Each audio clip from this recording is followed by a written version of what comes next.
experience the life that people lead who are having to go through the effects of climate change at the moment, I genuinely think that would change people. And only when we accept that we don't have control to make perfection, but we do have the control to make something great, only then can we be happy with our lives, with who we are, and with the things that we are doing.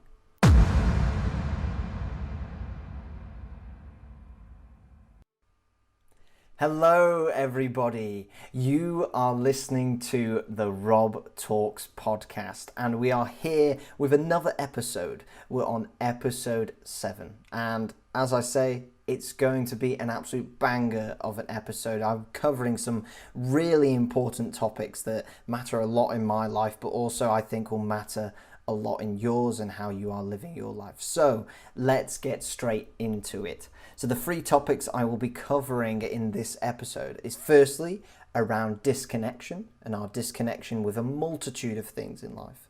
And the second one is all about perfectionism and the toxicity of being a perfectionist. And then the last one is an incredibly powerful topic for me personally, which is all around the power of perspective. But firstly, we're going to be starting with the topic of disconnection. Now, why am I talking about disconnection? I'm talking about disconnection because it's quite timely at the moment, with COP26 and everyone's focus being towards climate change, that I had a lot of thoughts recently around what we can be doing about sustainability, what we're going to get out of COP26, what even the future of my life looks like because of climate change and sustainability, and the decisions that we make as humans and consumers, but also the decisions that world leaders make. And something came from it that was really clear, which was this disconnection.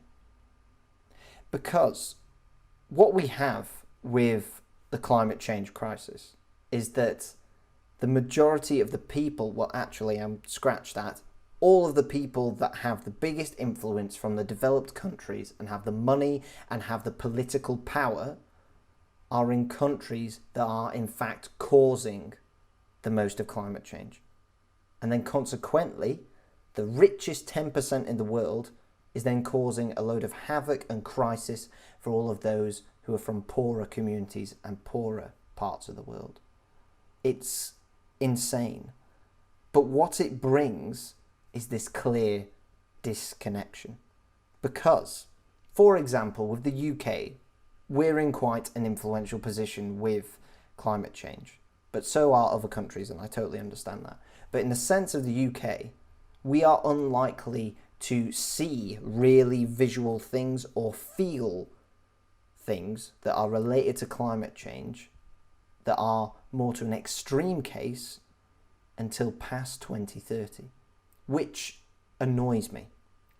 Because naturally as humans, we work better when we are able to sense something, when something is right in front of us, when we are put under pressure. So, if London starts sinking under sea level rise, or London's on fire, I think that's the kind of moment of where you have no choice. You're going to listen and you're going to do something about it. And the problem is that climate change isn't at that point yet for London per se. But there are other parts of the world where climate change is already happening. And I feel incredibly passionate about trying to get rid of this disconnection, because that's what we have so much at the moment with climate change. Because flooding is happening in the Maldives. I even remember at A-level learning about coastal flooding within Bangladesh and with Tuvalu, which is setting out to be the first, I believe, country/community in the world that will have climate refugees. It's insane, all because of sea levels rising. A whole island, a whole complex of islands are going to just disappear under the water. And the problem is that those in influence have a disconnection from that. They don't live in Tuvalu. They don't live in the Maldives. Maldives would be quite nice. But the honest thing about the Maldives with in relation to the climate crisis is the fact that sea levels are rising. And because a lot of parts of the Maldives are only a few meters above sea level, the sea level doesn't have to rise that much to flood the whole of Iron Islands and even submerge them. It's insane. And so much of it, I feel, comes down to this disconnection. Because if we were able to not just do a kind of comic relief-esque of send the Prime Minister or global leaders to a country to see it or anything, but for them to experience it properly, to experience the life that people lead who are having to go through the effects of climate change at the moment, I genuinely think that would change people. And annoyingly, I feel like that's a situation that won't happen. But this is what leads me to this whole thing around disconnection. Because we ourselves are disconnected. If we take this away from global leaders, even ourselves, we're disconnected from what is happening in communities like that. And we're disconnected to so many things. Naturally, as humans, we started off in nature. We survived in nature. Nature is where we belong. In the funniest way possible, people forget that's where we came from. It's where we belong. No matter your faith, religion, or whatever, it all leads to that humans were meant to be on this planet and in nature. It is only because of our innovations and our process over I don't even know how long, but process over time that has meant now that we've created these urbanized areas, these cities, these locations that are entirely different to what we're used to. And so we have a major disconnection with nature and the world around us. And because of that disconnection, we don't see the negatives enough of it. So much of it is a post on Instagram. So much of it is a video, a documentary, which I will say is fantastic. Like at the moment, I'm speaking about this on a podcast, so I can't be hypocritical about this at all. Speaking about it and showing about it is incredibly important, but it will never match the real thing. And that's something I'm sure we can all agree on. And there's also, as I've spoken previously, I believe in the first episode of the Rob Talks podcast, all around this disconnection we have with people. And how the disconnection from people and being alone can lead to such negativity and can lead us down the wrong path realistically, to not understand what we need to do next, to not make the moral decisions in life. It's crazy. And I think in so many ways, my final point that I've written down in my journal for this week is that we have a disconnection with reality. And this may seem really weird because you may be sat there thinking, Rob, I can see my room pretty clearly, I can feel everything, I can think about everything, everything seems pretty real. But I feel as though that we do have a disconnection with reality a lot of the time. Maybe because either we focus upon the negativity and we focus upon a more dystopian kind of earth and a dystopian world that we're in right now, or maybe it leans all the other way of that we're incredibly positive, optimistic, and it kind of leans so far that way that you don't see where we are in reality. And I think that's another thing that is being missed with everything around climate change. We're missing the fact that we are in reality right now, and that we're going to be honest about it. Our reality right now is rather bleak. And the crazy thing about climate change, because I've even been researching this more myself and trying to understand it better, in terms of the temperature curve and knowing at what point is the critical point.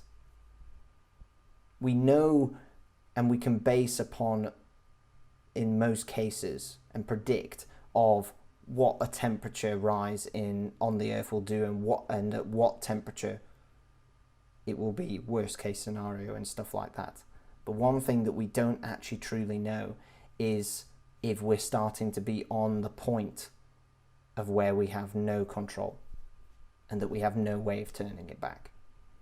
That's something that we generally don't know. We could be at the start of the curve and that we have a way to stop it.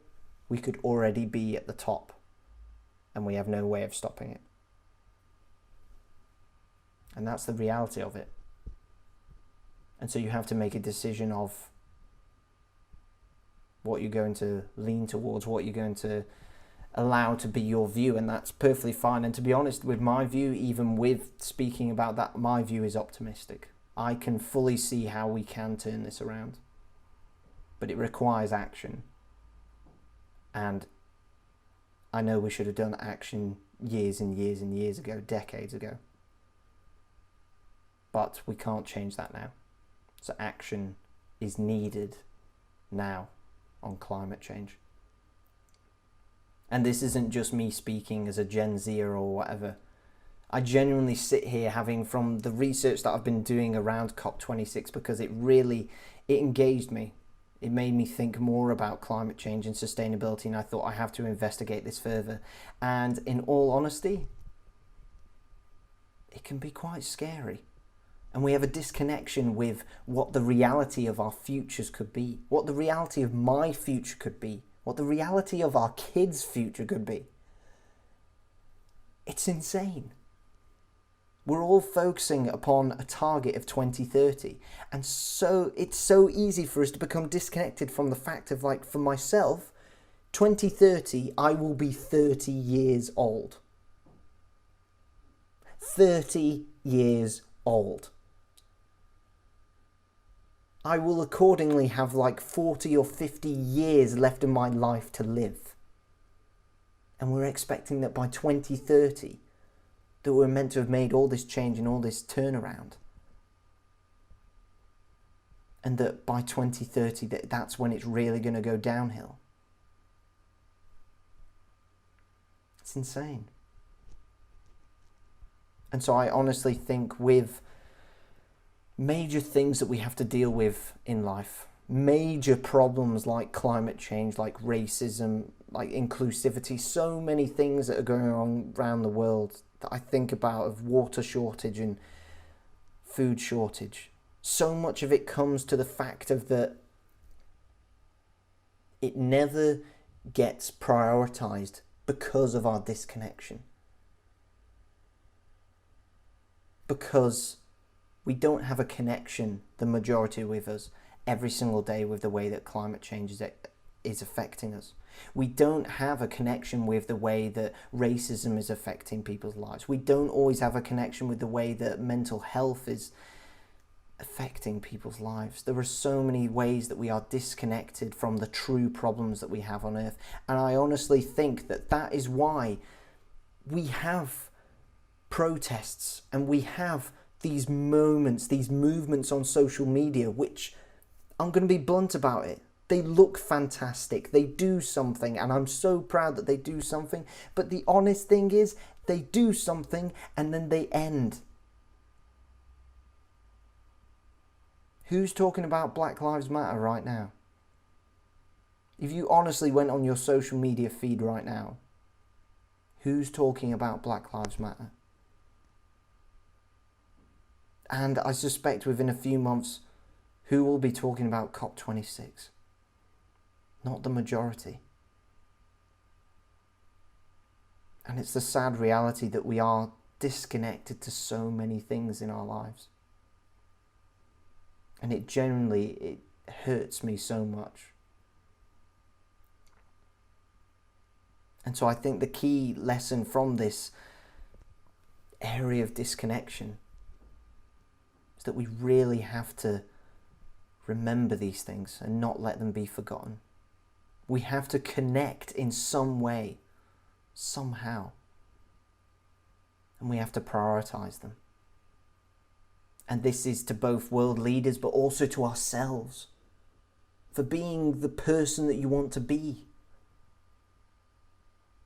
If you become disconnected from how racism affects people, then you eventually could become racist. could become prejudice.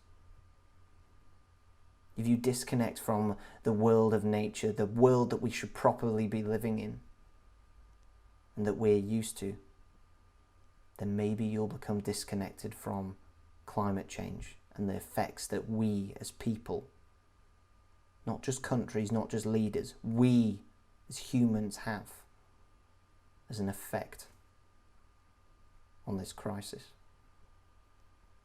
And so my message that I think is so important with this topic and has really just touched me this week and is why I'm speaking about it longer than I normally do with other topics, is just try to connect yourselves and don't let that connection die. Hold that connection. And if you have a great affinity with it, you have a great passion with it, there's something about it that it just makes you want to do something, then do it. And hold that as a drive, as your why, as your meaning to push that forward. Because ultimately that is the only way that we can stop being disconnected from issues that we have happening on this planet and happening with humans. And it is ultimately the only way that we can get people to prioritize things and to get action done.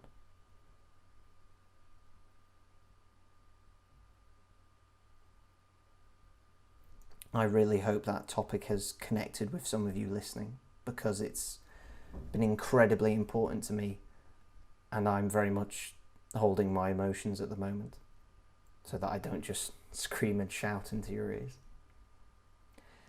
But the second topic that I wanted to talk about on this episode is all around perfectionism. Now, myself as a designer, it is so easy for someone in my kind of role to become a perfectionist, that you're focused on every single detail. But I'm not just talking about perfectionism within design. I'm talking about perfectionism within our lives. I'm talking about how we strive to be perfect. And something that I've realized over time, and especially within the last week, is that naturally as humans, we have to understand that it is impossible to be perfect. So many people may be listening to this podcast or looking for motivation and inspiration in the world from other people because they feel like they need to know all the answers. And I had a thought about this today even, that I think the easiest way I can sum it up in terms of why I do this podcast and where I'm at, because in all honesty, it's all about the fact that I don't have all of the answers, but I have all of the questions.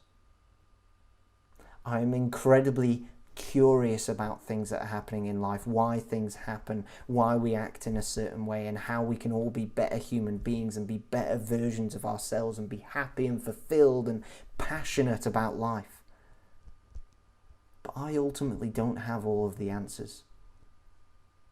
And so something that I've really brought into my self-talk recently is this idea of that it's okay.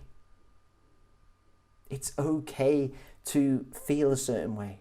It's okay to be struggling with your mental health or well-being. It's okay to not know the answer to something. It's okay to mess up. It's okay to get it wrong. Because at the end of the day, it matters what we do next. Whether we pick ourselves up and learn from the event, whether we take the learnings that we can from something that has happened and really focus upon those. And understand the fact that perfectionism is impossible. I remember clearly when I was in one of my first lectures at university. And I remember saying to a lecturer that I just want to make this perfect design. And she turned around to me and said, "Robert, there's no such thing as a perfect design. There's only a great design." And I think that matters so much within our lives, because perfectionism can be toxic. It can be absolutely horrible because we drive ourselves to these goals and ideals and ambitions that are impossible.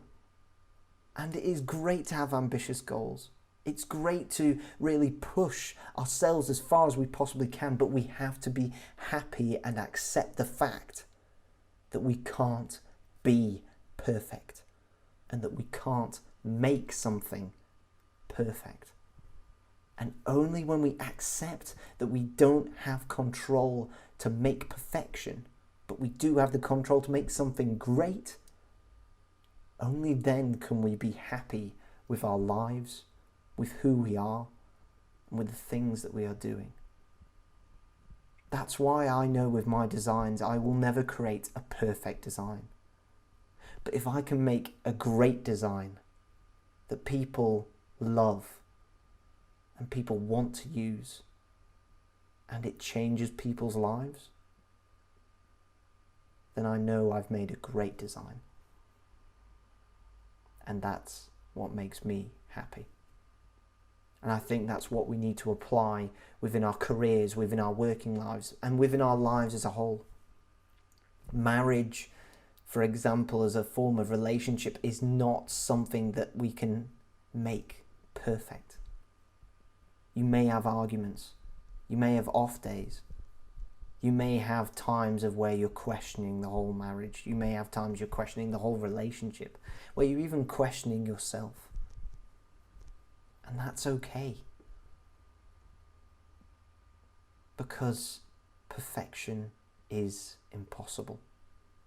The fairy tale that we see on a silver screen is unfortunately impossible.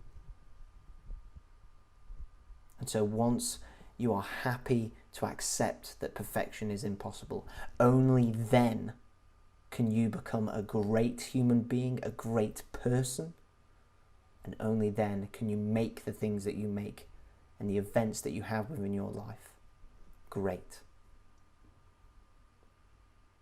And I truly think that that is something that's really powerful, that is forgotten a lot. And that we need to make sure that we don't become negative around this idea of perfectionism and allow it to take over us and become toxic. All we need to do is understand that perfectionism is impossible. And that's just the way that life is. My last topic for today is something that is really important to me as well. And it is all around the power of perspective. Now, the adversity that I faced in 2019, which I promise you, there's going to be a video and everything, I will speak about it in full.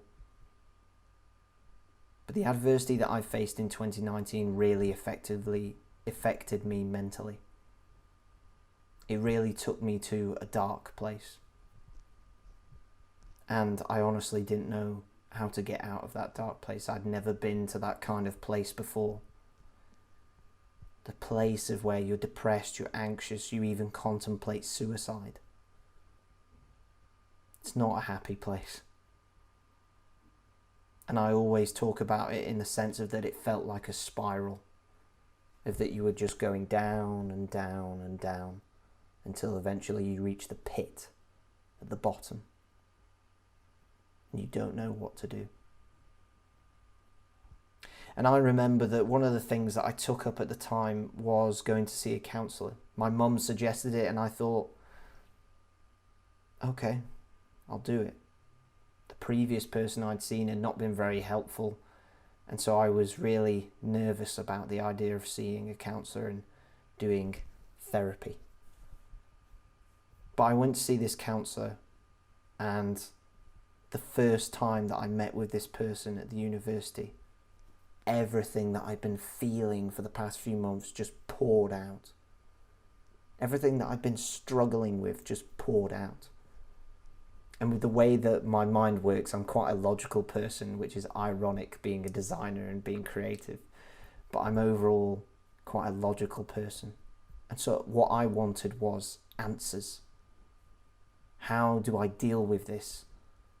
What do I do next?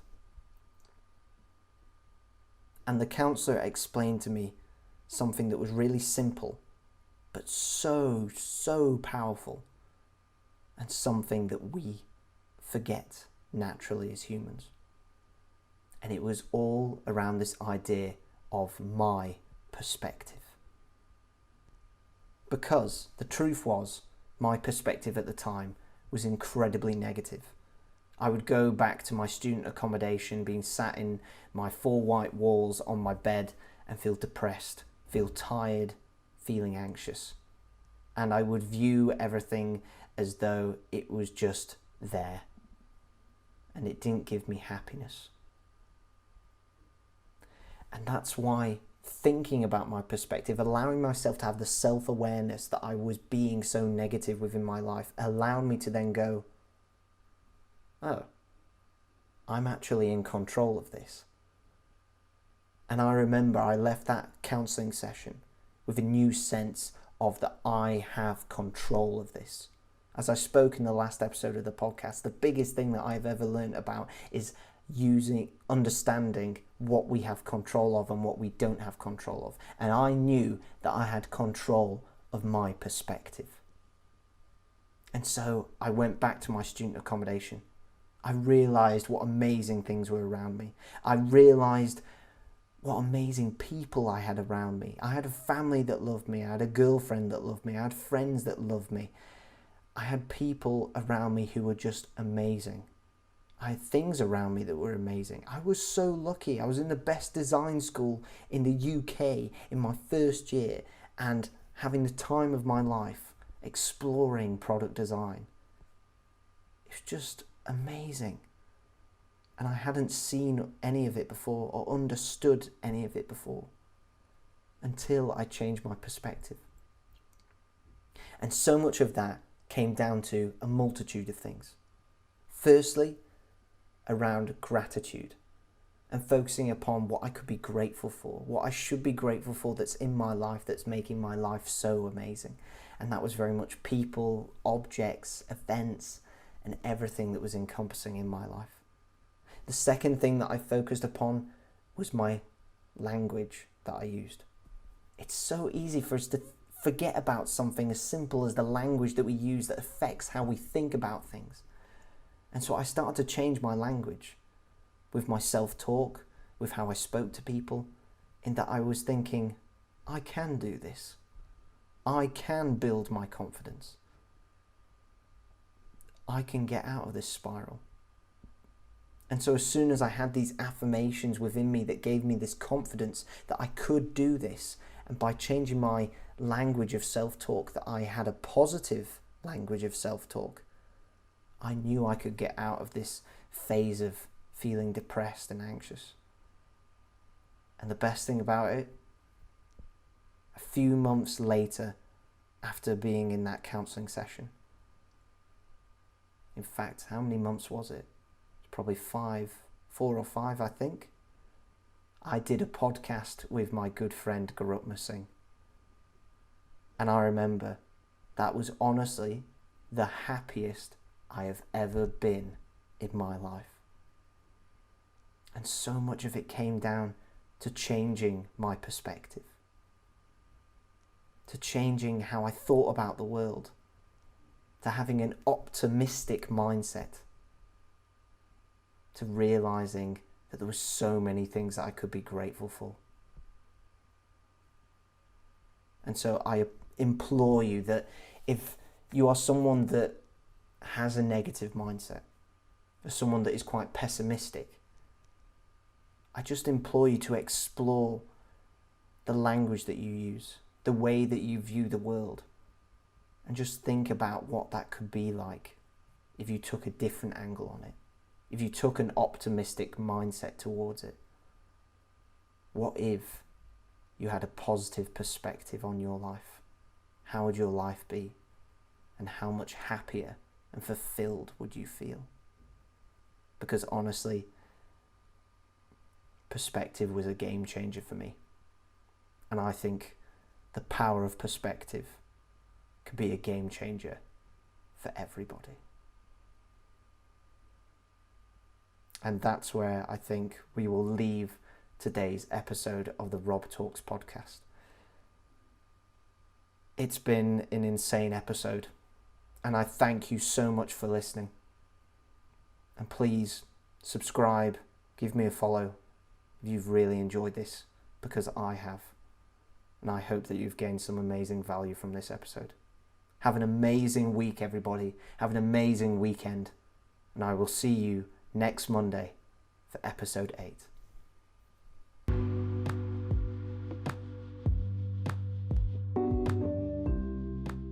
You have just been listening to the Rob Talks podcast. Thank you so much for listening, and please make sure to subscribe and give me a follow on YouTube, Spotify, Instagram, Facebook, or even LinkedIn. And I will speak with you soon. Stay safe and have a great week.